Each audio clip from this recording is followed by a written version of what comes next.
Good morning students. Today's topic is France become a constitutional monarchy. In last video we had discussed about the outbreak of the revolution, in which you already read about how the normal citizens, or you can say civilians, attack on Bastille Fort or buildings or Châteaux. Châteaux means I already told you that castles or residence belonging to a king or a noble man. किसी भी prosperous जो लोग हैं उनकी जो कोई भी residential building है या बिलोंगिंग्स है, कासल्स हैं, है ना, उनके ऊपर जो पब्लिक थी उन्होंने हमला कर दिया और उन्होंने आग लगा दी। वहाँ से उन्होंने जो भी स्टॉक करके पैसे वाले लोगों ने ग्रेन्स रख रखे थे उनको वहाँ से क्या कर लिया, चुरा लिया। और बहुत सारे जो मैनोरियल रिकॉर्ड्स थे, ड्यूज थे, उनके जो भी रिकॉर्ड्स थे वो आम जनता ने, मतलब पब्लिक ने क्या कर दिया, उन सारे डॉक्यूमेंट्स को जला दिया। और ऐसा सब उन्होंने क्यों किया? क्योंकि उनको ये गलत फहमी हो गई थी कि जो मैनर्स हैं उन्होंने एक पूरी जो है टीम तैयार कर ली है 10-15 लोगों की, और वो टीम क्या कर रही है, हम लोगों के खेत जला रही है, क्रॉप्स को हार्म पहुंचा रही है। और राजा ने ट्रूप्स भी भेज दिया है कि वो ट्रूप अब हम पे हमला करेगी और हमें मार डालेगी।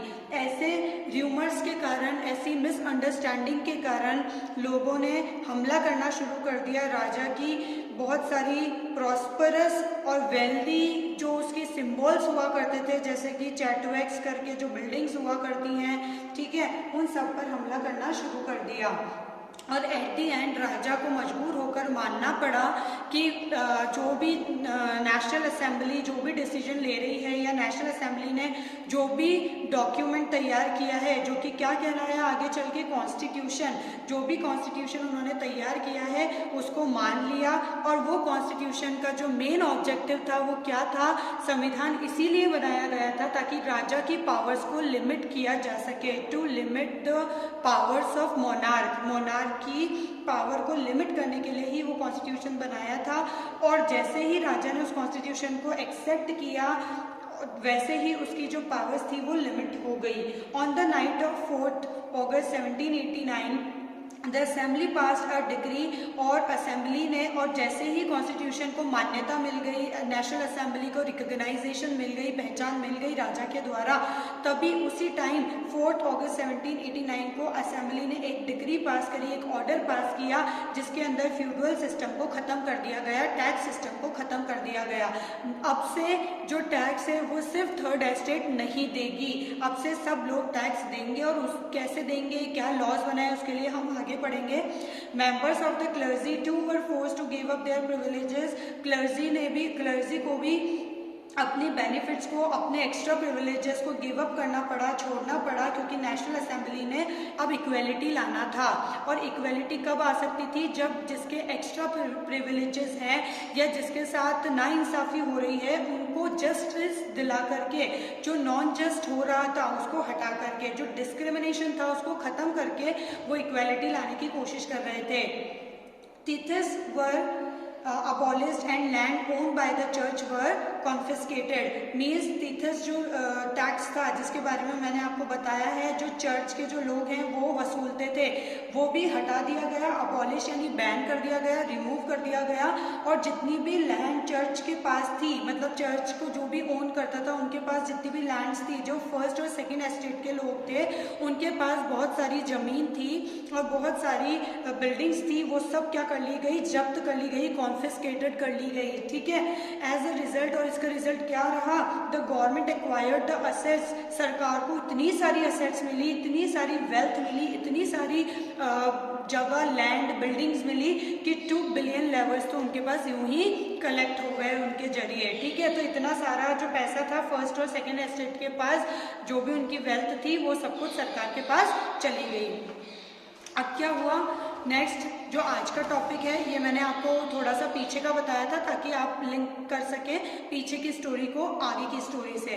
France become a constitutional monarch, किस तरीके से जो फ्रांस था अब वो सिर्फ मोनार्की नहीं रह गया था, अब सिर्फ वहाँ पर राजा का शासन नहीं था कि राजा जो चाहेगा वो करेगा, अब वहाँ पे कॉन्स्टिट्यूशनल मोनार्की थी। अब ये कॉन्स्टिट्यूशनल मोनार्की क्या होती है और इसमें और मोनार्की में क्या डिफरेंस है वो देखिए। मोनार्की के अंदर सारी राजा के पास पावर रहती है, मतलब जितनी भी पावर्स हैं वो सेंट्रलाइज्ड होती है, एक के हाथ में होती है और वो एक कौन है, राजा यानी मोनार्क किंग।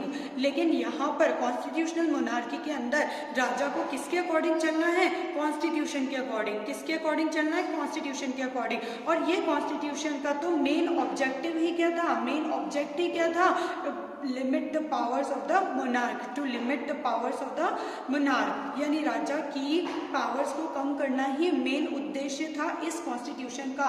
और इसके सिवा जो दूसरे ऑब्जेक्टिव्स थे वो भी थे, जैसे इक्वालिटी लाना, डिस्क्रिमिनेशन को हटाना, ठीक है, सबको जस्टिस प्रोवाइड करना, जैसे पावर्स को डिस्ट्रीब्यूट करना या डिसेंट्रलाइजेशन ऑफ पावर करना, ऐसे टाइप के सारे मेन ऑब्जेक्टिव्स थे।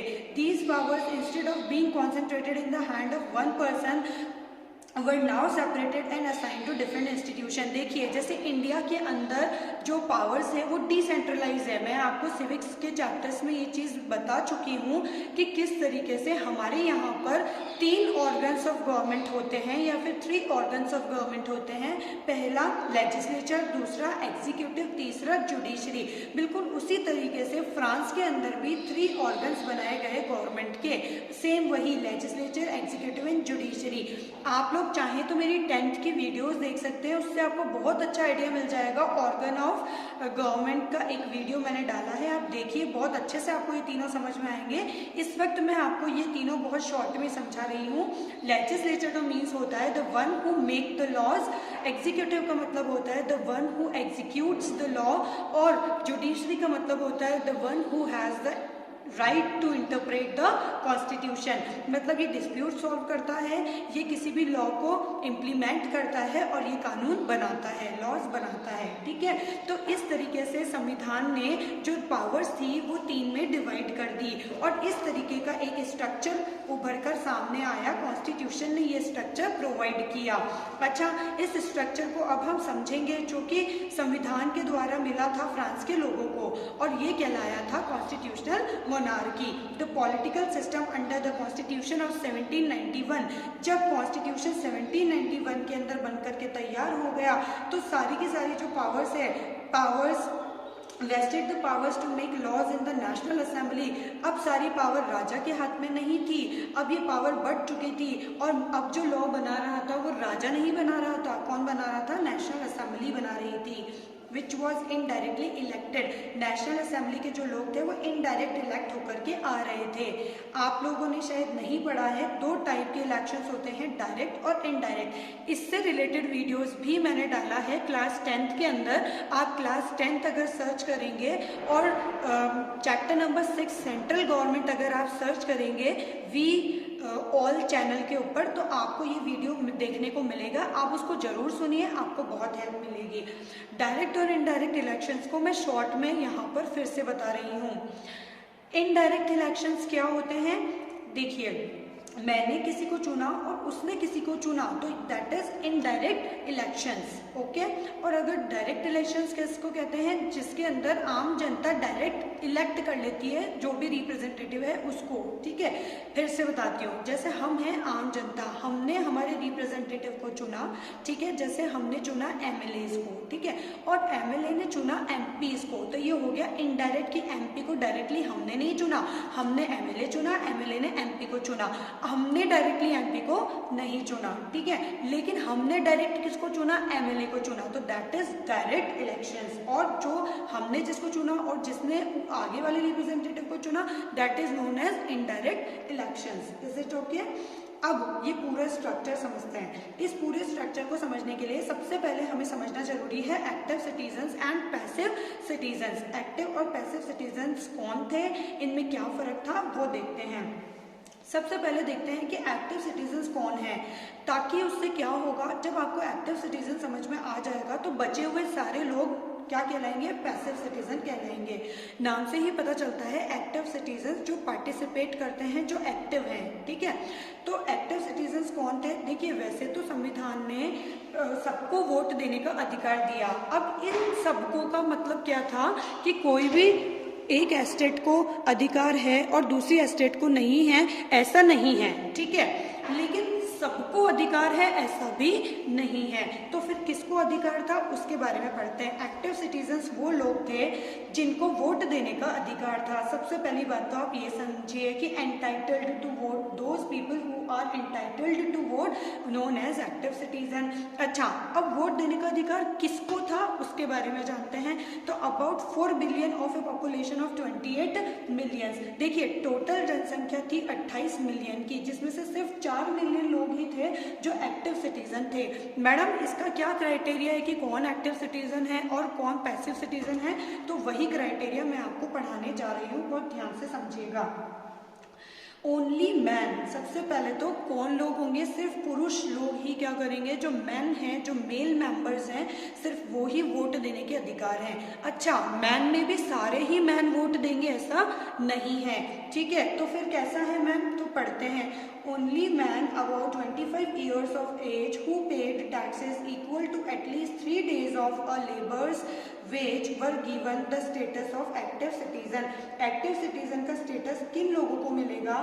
वो पुरुष, देखो मैं यहाँ पर शब्द काम में ले रही हूँ पुरुष या फिर मेल, यानी औरतें इसमें से हट चुकी हैं। तो मतलब मैं जो तुम्हें समझाने जा रही हूँ सिर्फ वो लोग ही एक्टिव सिटीजन्स हैं, अदरवाइज जितने भी रेस्ट ऑफ द पॉपुलेशन है वो सारी पैसिव है, ठीक है।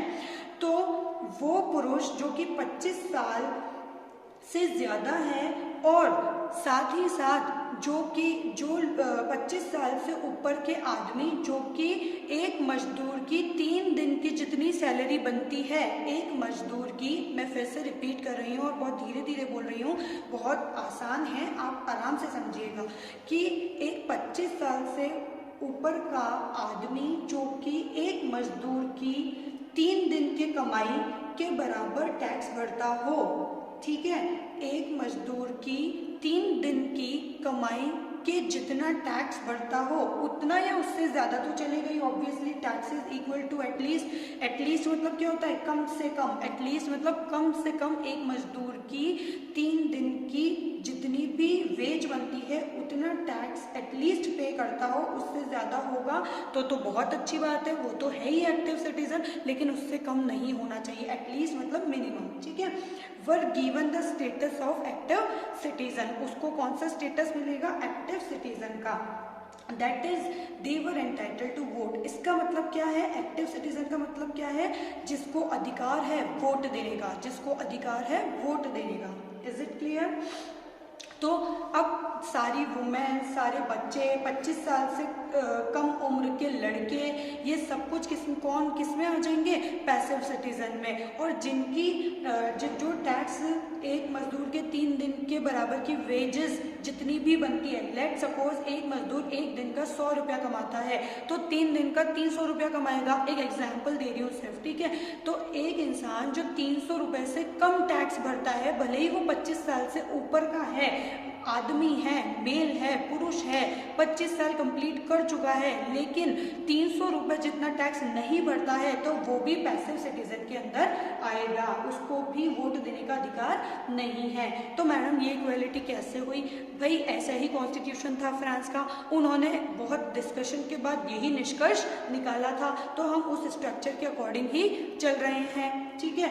मैडम क्या इसमें आगे चल के बदलाव आएगा? वो तो तुम्हें आगे की वीडियोस में ही पता चलेगा। तो ऐसे क्वेश्चंस जो आपके मन में आ रहे हैं अभी आप उसे मन में ही रखें, ऐसा नहीं कहूँगी। क्यों? क्योंकि जब क्यूरियोसिटी होती है, जिज्ञासा होती है, जानने की इच्छा होती है, तब पढ़ने की इच्छा और भी ज़्यादा होती है। तो आपकी इस जानने की इच्छा को बनाए रखिए ताकि आने वाले जो भी पार्ट हैं इस चैप्टर के, उसके अंदर आपको बहुत ज़्यादा मज़ा आए पढ़ने में, ठीक है।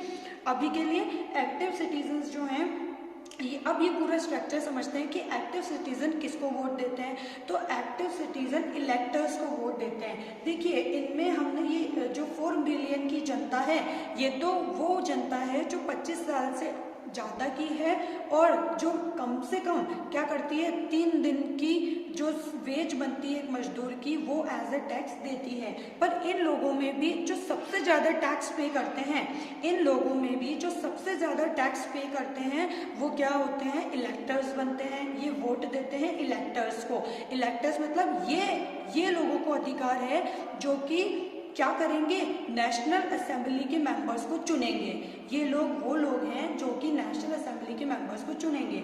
अब देखिए 28 बिलियन की जनसंख्या में से सिर्फ 4 बिलियन जनसंख्या है जो एक्टिव सिटीजन है। उनमें से भी 50,000 मैंस हैं जो कि इलेक्टर्स हैं और 50,000 में से 745 मेंबर्स ही हैं जो नेशनल असेंबली के मेंबर्स हैं। बिल्कुल वैसे ही कि जैसे हमारे देश की, इंडिया की जनसंख्या है, ठीक है, बहुत ज़्यादा, और हम में से कुछ ही नंबर ऑफ मेंबर्स एमएलए बनते हैं और उनमें से आगे जो हमारे मेंबर ऑफ पार्लियामेंट्स है वो भी लिमिटेड नंबर ऑफ सीट्स हैं। जैसे कि हमारी पार्लियामेंट में 545 मेंबर्स ही हैं एट प्रेजेंट, है ना, और मैक्सिमम नंबर आपको दे रखा है कि इतना ही होना चाहिए। वो भी आप पढ़ेंगे मेरे 10th क्लास के वीडियोस में तो आपको बहुत अच्छे से समझ में आएगा। ठीक है, अभी यहाँ की बात करें तो एक्टिव सिटीजन्स इलेक्ट करते हैं इलेक्टर्स को, इलेक्टर्स इलेक्ट करते हैं नेशनल असेंबली के मेंबर्स को, और नेशनल असेंबली क्या करती है, लॉ बनाती है, क्योंकि ये लेजिस्लेचर है और लेजिस्लेचर का काम है कानून बनाना। नेशनल असेंबली लॉज बनाती है, बिल्कुल वैसे ही जैसे सेंट्रल लेवल पे इंडिया के अंदर लोकसभा और राज्यसभा यानी कि पार्लियामेंट क्या बनाती है, लॉज बनाती है, वैसे ही यहाँ पर पार्लियामेंट का नाम नेशनल असेंबली दिया हुआ है। ये कंट्रोल रखती है किंग पर, क्योंकि ये तो बनाई इसलिए गई है कि किंग की पावर को कंट्रोल कर सके, लिमिट कर सके। साथ ही साथ ये कंट्रोल रखती है मिनिस्टर्स पर, क्योंकि नेशनल असेंबली में से ही कुछ लोगों को मिनिस्टर बनाया जाता है, उनको अलग अलग डिपार्टमेंट संभालाए जाते हैं और वो उस पर काम करते हैं। और अगर उनके काम में कोई कमी होती है या कुछ सस्पिशियस लगता है तो उनसे क्वेश्चन करने का अधिकार, उन पर कंट्रोल रखने का अधिकार नेशनल असेंबली को है। ठीक है, एग्जीक्यूटिव मतलब मोहर, थप्पा, साइन, सील, व्हाटएवर किसकी लगेगी, किंग की। बिल्कुल वैसे ही जैसे हमारे यहाँ साइन या फिर authority, head of the constitution किसको माना जाता है, प्रेसिडेंट को। समझ में आ गया। हालांकि प्रेसिडेंट बाउंड है, जो कुछ भी पार्लियामेंट पास कर देगी उसको साइन करने के लिए, उसको पारित करने के लिए, अपनी कंसेंट देने के लिए एक से दूसरी बार में प्रेसिडेंट बाउंडेड है उसको साइन करने के लिए, तभी तो उसकी पावर लिमिट हुई है ना। लेकिन फिर भी जो कुछ काम भी लेजिस्लेचर कर रही है वो किसके नाम पर होगा, राजा के नाम पर। किसके नाम पर होगा, राजा के नाम पर। ठीक है, तो इस तरीके से ये एग्जीक्यूटिव हो गया। क्यों, क्योंकि साइन तो इसी के चलते हैं, मोहर तो इसी की लगती है, नाम तो इसी का ही होगा। ठीक है, थर्ड आती है जुडिशरी। जुडिशरी मतलब न्यायपालिका, जो न्याय करती है, जो कॉन्स्टिट्यूशन को इंटरप्रेट करने का अधिकार रखती है, और इनके जजेस को चुनने का अधिकार भी किसको है, एक्टिव सिटीजन्स को।